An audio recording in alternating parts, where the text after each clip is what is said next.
Dear teachers, welcome to JSN English Learning. We are with Unit 2 of PGTRB, Modern Literature. We are discussing poetry detail. Particularly, we are with Dr. Samuel Johnson's of Milton, A Life of Milton. That is how it is titled.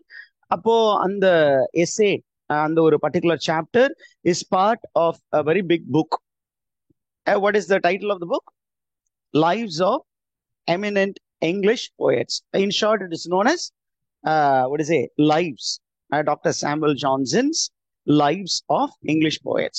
அந்த ஒரு புக்ல ஒரு அவருடைய initial plan 52 அந்த 52 eminent English poets அவங்கள பத்தி அவங்களுடைய எப்படி ஆர்கனைஸ் பண்ணியிருந்தார் அப்படின்னா based on the date of their death அதை பேஸ் பண்ணி அந்த 52 பேரையும் ஆர்கனைஸ் பண்ணியிருந்தாரு. அப்ப அந்த ஒவ்வொரு ரைட்டர் அவர் எடுக்கும் பொழுதும் அந்த சாப்டரைசேஷன் எப்படி இருக்கும் அப்படின்னா it consist of 3 sections. What are the 3 sections, teachers? What is the first section while discussing about an author? Biography. There will be a biographical sketch, that too with a personal touch. இவர் ரொம்ப சப்ஜெக்டிவா அந்த biography approach பண்ணியிருப்பாரு. Number 2, Character. there will be a character analysis. That too will be personal. அவருடைய personal. It is not objective character description. It is a subjective or a biased description.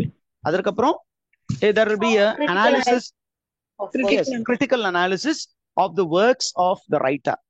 இப்போ மில்டனை பத்தி நம்முடைய author வந்து என்ன பண்ணிட்டாரு அப்படின்னு சொன்னீங்கன்னா அவரை பத்தி பயோகிராஃபி சொல்லிட்டாரு. அதற்கப்புறம் அவருடைய கேரக்டரை பத்தியும் கொஞ்சம் அலசி ஆராய்ஞ்சிட்டு now he comes to speak about the literature of John Milton.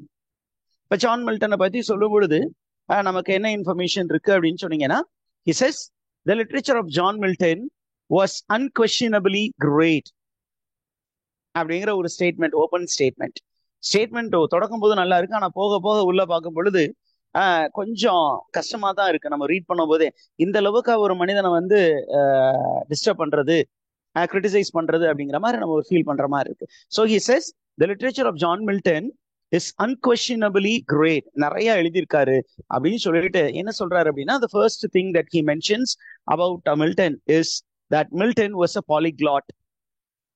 He read all the languages which were considered to be learned or polite.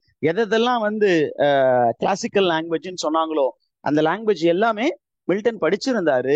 அதனால அவருடைய லிட்ரேச்சர் கிரேட்டா இருந்தது. Not because of the genius of the man, but because he read many literatures from other great classical languages.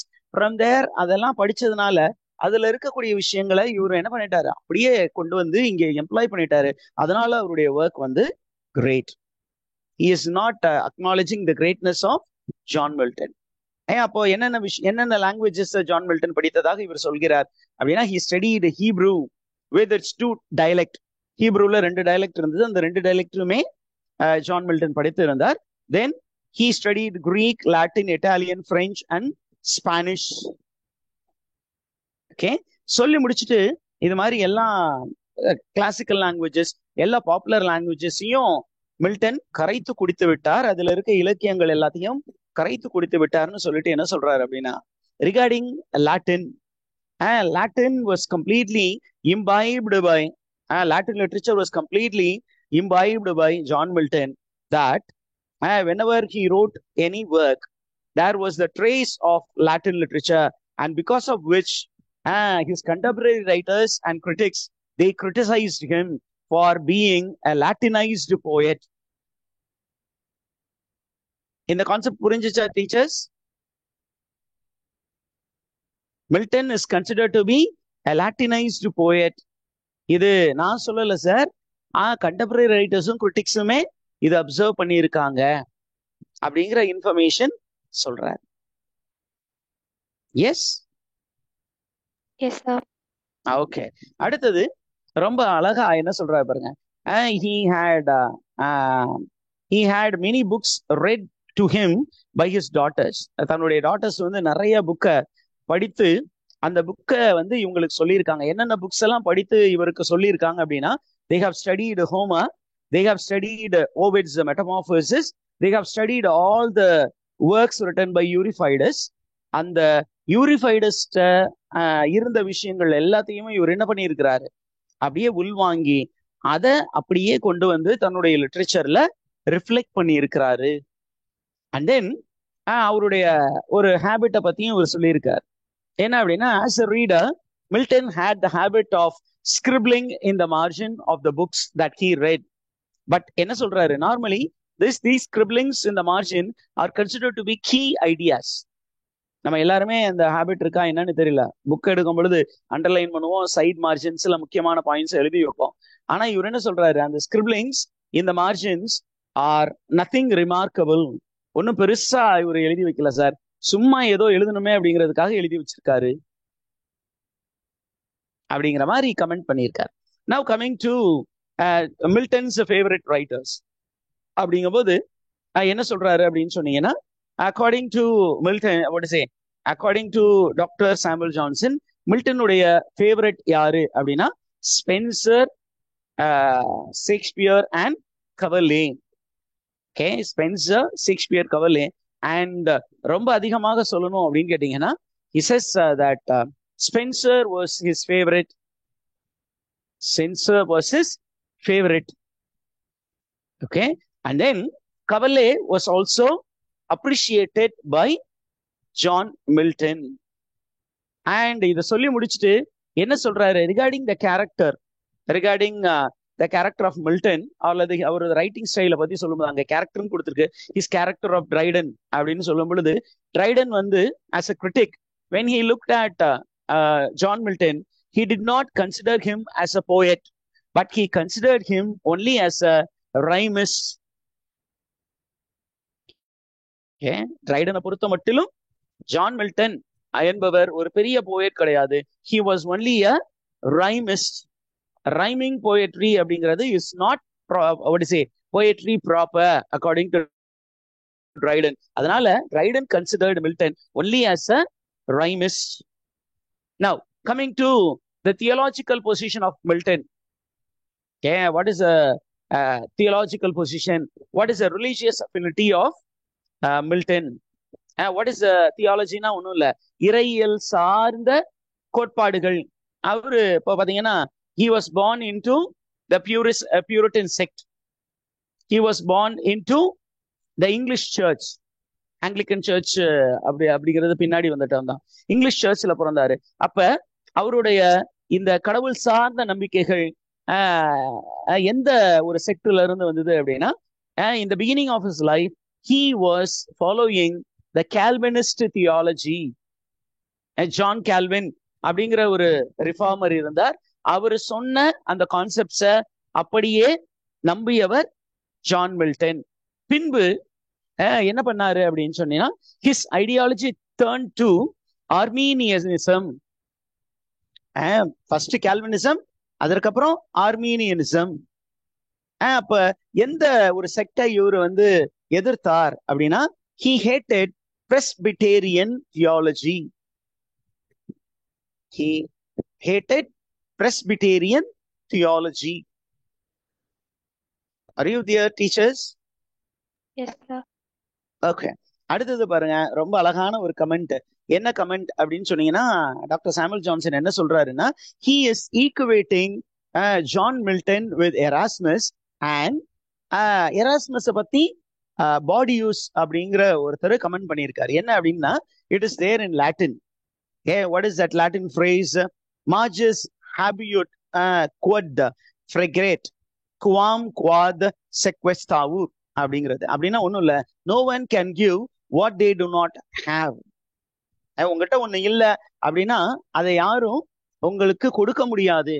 உங்களால் கொல்ல முடியாத ஒரு விஷயத்தை யாராலும் கொடுக்க முடியாது. அப்ப this man was not capable of having great ideas, so nothing was given to him. This was a comment made by Boethius on Erasmus. The same is applied to Milton. Milton is not capable of great ideologies. அப்படின்னு யார் சொல்றான்? John what is it, doctor Samuel Johnson சொல்றார். Theology is something great. அந்த ஒரு ஐடியாலஜியை கிரகிக்கிற அளவுக்கு இவருக்கு பெரிய mind இல்லை சார்.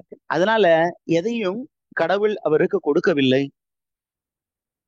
சரி, அப்படி சொல்லி முடிச்சோன்னா என்ன சொல்ல போறாரு அப்படின்னா, ஒரு ஃபியூ நாட்ஸ் சொல்ல போறாரு. Milton was not a Protestant. he did not acknowledge any did not acknowledge that he belonged to any Protestant sect. அப்ப ப்ராட்டஸ்டன்ட் இல்லைன்னா was he a Roman Catholic in affinity அப்படின்னா, he did not belong to the Church of Rome, he did not belong to the Church of England அப்படின்னு சொல்லிட்டு நீங்க எந்த சர்ச்சையும் சார்ந்து இல்லாமல் நான் வந்து ஜீசஸ் கிரைஸ்ட நம்புறேன், யாவே காட நம்புறேன் அப்படிங்கிறது ரொம்ப ரொம்ப dangerous. And such a dangerous man was Milton. எந்த ஒரு அமைப்பையும் சேராமல் நான் அந்த அமைப்பில் இருக்கக்கூடிய, அந்த அமைப்பு நம்பக்கூடிய ஒரு தலைவரை நான் வழிபடுகிறேன் அப்படின்னு சொல்றது ரொம்ப டேஞ்சரஸான விஷயம் அப்படிங்கிறாரு. To be of no church is dangerous. அப்படி என்ன சொல்ல வர்றாரு அப்படின்னு கேட்டீங்கன்னா, you need to be within a religion in order to be religious. ஆனா இவர்கிட்ட அந்த ரிலிஜியாசிட்டியே இல்ல. பட் ஒரே ஒரு விஷயம் என்ன அப்படின்னா, Milton had full conviction of the truth of Christianity. அவரு கிறிஸ்டியானிட்டியில சொல்லப்பட்ட உண்மைகளை நம்பினார். அங்க இருக்கக்கூடிய ஹோலி ஸ்கிரிப்சரை பயங்கரமாக வழிபட்டார். He was having great reverence for the scripture. Okay, and then he lived in confirmed belief of the immediate and occasional agency of providence. Providence-na கடவுளுடைய பாதுகாப்பு அவ்வப்போது வரும் என்று நம்பிக்கையோடு வாழ்ந்தார். Are you there, teachers? இந்த கான்செப்ட் புரிந்ததா? Yes, sir. ஓகே, என்ன சொல்றாரு அப்படிங்கும்போது ரொம்ப அழகா சொல்றாரு. என்ன அப்படின்னு கேட்டீங்கன்னா, பிரேயரை பத்தி வாட் டிட் மில்டன் திங்க் அப்படின்னா, prayer certainly was not what is it thought superfluous to him. Okay, பிரேயரை வந்து சூப்பர்ஃப்ளூவஸ்னு மில்டன் நம்பல அப்படின்னா என்ன தானே, he was a very prayerful man. He was a very prayerful man அப்படிங்கிற ஒரு விஷயம் இருக்கு. அப்புறம் என்ன சொன்னாரு, எவ்வளவு தூரம் prayerful மில்டன் அப்படின்னு சொன்னீங்கன்னா, when there was somebody in his family who neglected the prayer, he was very harsh with them. குடும்பத்துல டெய்லியும் ப்ரேயர் பண்ணணும், ஃபேமிலி ப்ரேயர் பண்ணணும். அப்படி யாராவது ஒருத்தர் ப்ரேயர் பண்ண என்ன பண்ண மறந்தால் அல்லது மறுத்தால், he was condemning them. அவர்களை பயங்கரமாக கடிந்து கொண்டார். அந்த அளவுக்கு பிரேயர் மேல வெறியா இருந்தவரு. He was a religious fanatic, a man who was following the rules very strongly. Okay, spirituality is not to be forced, but he was forcing spirituality on his family members. அடுத்தது, coming to the political affinity of Milton. என்ன மாதிரி political ideology அவர் வச்சிருந்தாரு அப்படிங்கும் போது, Milton he was a republican. He was an acrimonious and surely republican. acrimony அப்படின்னா human cryன்னு அர்த்தம். What is acrimony? Acrimony means cry. Acrimony means cry. அப்ப a man who was crying on behalf of the republican சைட்ல இருந்து பெரிய அளவுக்கு மானர்க்கியை எதிராக குரல் கொடுத்த ஒரு மனிதன், கத்தி கூப்பாடு போட்ட ஒரு மனிதன். அதுக்கப்புறம் சொல்லி முடிச்சோன்னா கீழே வந்து சொல்றாரு பாருங்க, this man Milton was against monarchy. He was against the royalists, and his main aim was to set up an ordinary commonwealth. And this republican ideology of setting up a commonwealth, according to Dr. Samuel Johnson, was a shallow policy. Okay, எதற்காக இந்த shallow பாலிசியை Milton support பண்ணாரு அப்படின்னா, it is for money. he was in dire need of money. அதனால காசுக்காக அவர் என்ன பண்ணாரு, Republican சைட்ல நின்னாரு அப்படிங்கிற மாதிரி அவரு சொல்லி இருக்கிறார். Right, are you there, following it? Yes, sir. அப்புறம் மில்டனை பத்தி சொல்லும் பொழுது ரொம்ப ரொம்ப தரக்குறைவா பேசுற மாதிரி எனக்கு ஃபீல் ஆச்சு. உங்களுக்கு எப்படி ஃபீல் ஆகும்னு தெரியல. If you sit reading the text you will feel very bad about the comments made on Milton. என்ன சொல்றாரு? Milton's republicanism is built on a foundation. What is foundation? It is built on the foundation of envy or hatred of greatness. அவருக்கு greatness பிடிக்காது. மற்றவர்கள் தன்னை விட பெரியவர்கள் என்பதை அவரால் சகித்துக் கொள்ள முடியாது. அப்படின்னா என்ன அர்த்தம்? This man was suffering from superiority complex. This is a concept. I tried to type it, but I forgot. Please make a note of it. According to Dr. Samuel Johnson, Milton was suffering from superiority complex. ஆனா superiority complex அப்படின்னு ஒருத்தர் இருக்கிறாரு அப்படின்னா he is not actually suffering from superiority complex. He feels inferior within, so he tries to behave like the boss. அப்ப என்ன அர்த்தம்? Milton was not great, so he was envying people who were great. அப்ப who were the people who were really great according to Dr. Samuel Johnson? One is monarch, or the people who supported monarchy were great people. And these people are hated by Milton because Milton was feeling inferior before them. அதற்கப்புறம் மில்டனுக்கு ரொம்ப பிடிக்காத ஆள் யாரு அப்படின்னு சொன்னா, the prelates in the church. He hated all the prelates. Prelates-னா ஒண்ணும் இல்ல, bishops and higher authorities in the church. அவங்கள இவருக்கு பிடிக்கவே பிடிக்காது. அப்ப பிடிக்காத போது மில்டன் என்ன பண்ணாரு? He disobeyed the rules and regulations given or the guidelines given by the prelates. He was a religious rebel. He was a rebel within the Roman Catholic Church or the Anglican Church or the other denomination, whatever be the denomination to which Milton belonged to. அதற்கப்புறம் கீழே சொல்றாரு பாருங்க, a man okay, who felt no much love for liberty. He did not love liberty and he became a slave to republicanism. He was a slave to republicanism அப்படின்னு சொல்லிட்டு Milton's character பத்தி சொல்ல வர்றாரு. Milton's character எப்படிப்பட்டது அப்படின்னு கேட்டீங்கன்னா, his character in domestic relationship was severe and arbitrary. Arbitrary, what do you mean by arbitrary? அப்படின்னா it kept on changing. He was very, very severe in personal relationship. Particularly, he was having very negative opinion about women. Okay, what was Milton's opinion about women? According to John Milton, in the voice of Dr. Samuel Johnson, Milton considered women to be inferior to men. Okay, according to him, according to Dr. Samuel Johnson, Milton considered women to be inferior. இது ஓரளவுக்கு seem to be true, but it is not so. என்ன அப்படின்னா, Milton was only voicing the opinion of people of his time. நம்ம Shakespeare அப்படித்தானே சொல்றோம். Shakespeare in all his plays had a lot of violence because people, his major audience were groundlings, and those people loved violence to be exhibited on the stage. So Shakespeare presented violence on the stage. He fed the desire of the people, so he is great அப்படின்னு சொன்ன இதே doctor Samuel Johnson தான் இங்க Milton வந்து என்ன சொல்றாரு? Milton was anti feminist அப்படிங்கிற மாதிரி சொல்றாரு. மில்டன் வாஸ் அ மேல் ஷாவனிஸ்ட் அப்படிங்கிற ஒரு ஐடியா சொல்றாரு. அங்க Milton is favored by Dr. Samuel Johnson. ஆனா சாரி, அங்க Shakespeare was favored by Dr. Samuel Johnson. Particularly, he wrote a preface to Shakespeare in which he celebrates William Shakespeare. தலையில தூக்கி வச்சு கொண்டாடுறாரு. ஆனா இங்க மில்டனை அவருக்கு பிடிக்கல, அதனால மில்டனை வச்சு கொத்து கொத்துன்னு கொத்துறாரு. It is a kind of pecking party that he conducts. எவ்வளவு தூரம் வச்சு அவரை இன்சல்ட் பண்ண முடியும் அவ்வளவு தூரம் இன்சல்ட் பண்றாரு. Are you able to follow this, teachers? Yes, sir. Okay, விமனை வந்து ரொம்ப கண்டெம்ப்டிபிளா ட்ரீட் பண்ணி இருக்கிறாரு மில்டன்.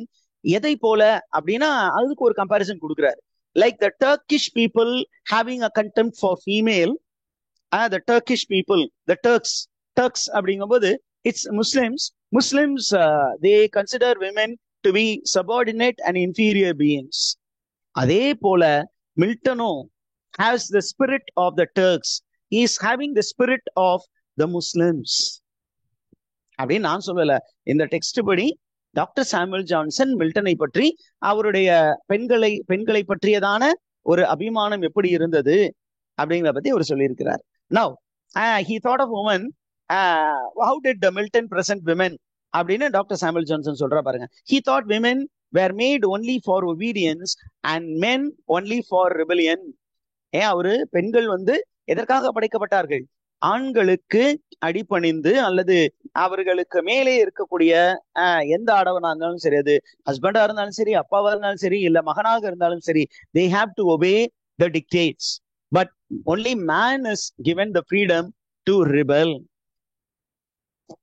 அப்படிங்கிற அந்த இன்ஃபர்மேஷனை இங்க பதிவு பண்ணியிருக்கிறார். This is a kind of anti-Milton agenda which Dr. Samuel Johnson takes up. அதற்கப்புறம் இப்ப என்ன பண்ண போறாரு அப்படின்னா, he is going to speak about Milton's Lucidus. What is Milton's Lucidus? Elegy. Yes, it's a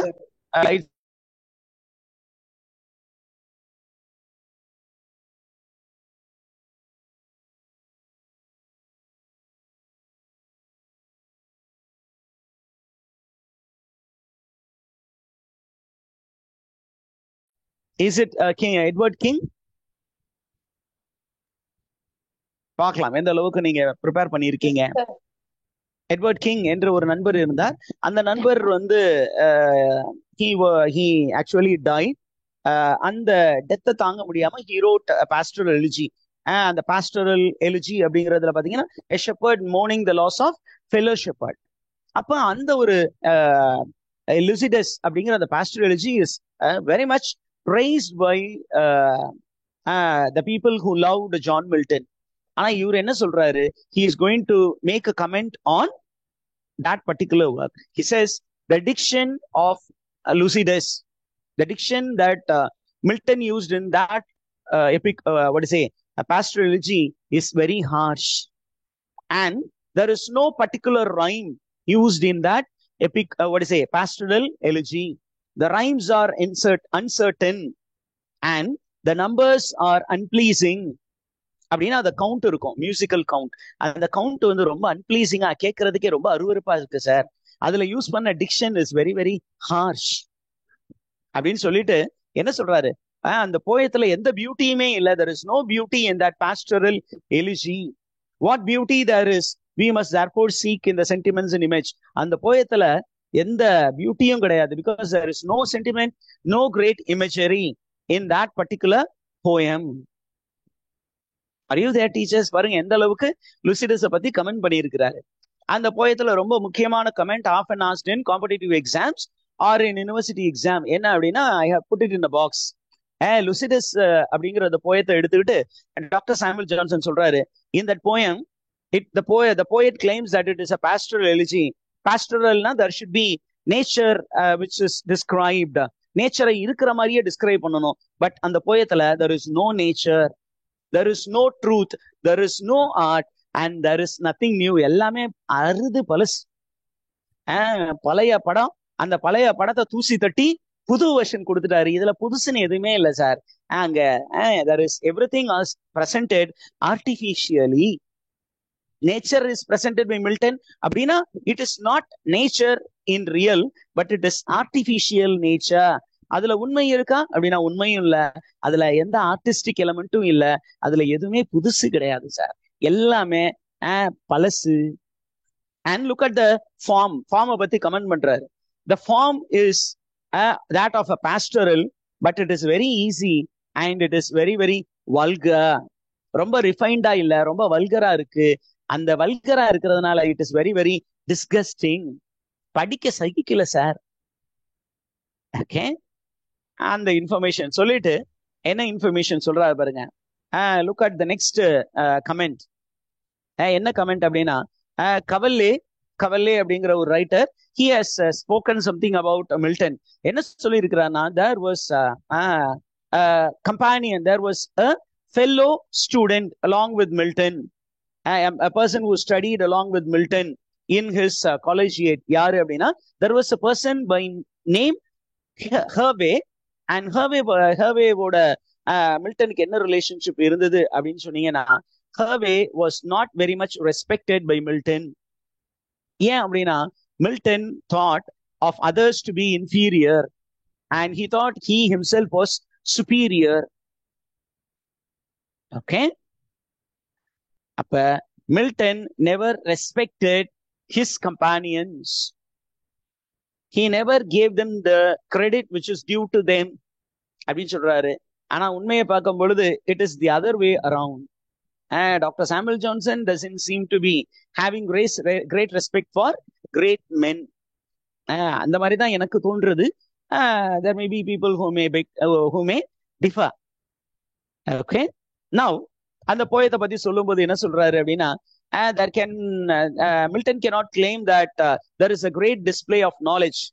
அந்த போயம் படிக்கும் பொழுது டாக்டர் சாமுவல் ஜான்சன் சொல்றாரு, I don't think there is nothing great to display. There is no great knowledge to be displayed there. There is very less invention. Poetic invention அப்படிங்கிறது ஒன்றும் இல்லை. அங்க வேற imagery, அந்த மாதிரி லிட்டரரி டிவைசஸ், அந்த மாதிரி ஒண்ணுமே கிடையாது. என்ன இருக்கு அப்படின்னா, simple. There is a shepherd who has lost his fellow friend. அந்த ஃப்ரெண்டுக்காக மோன் பண்றது தான் ரொம்ப சிம்பிளான சப்ஜெக்ட். இதுல மைண்டுக்கு எங்க சார் ஒர்க் இருக்கு? There is nothing great about the subject matter. And என்ன சொல்றாரு? There is trifling fictions in the work which is mingled with sacred truth irreverentially. Okay, ட்ரூத்தோட நீங்க என்ன பண்ணும்? கிரேட் திங்ஸை தான் மிங்கிள் பண்ணும். ஆனா சில்லி திங்ஸை வந்து ட்ரூத்தோட மிங்கிள் பண்ணியிருக்காரு. So it is a irreverential act. Okay, are you following, teachers? சொல்லி முடிச்சுட்டு என்ன சொல்றாரு பாருங்க, ஃபைனல் கமெண்ட் அபவுட் லுசிடஸ். என்ன சொல்றாரு அப்படின்னா,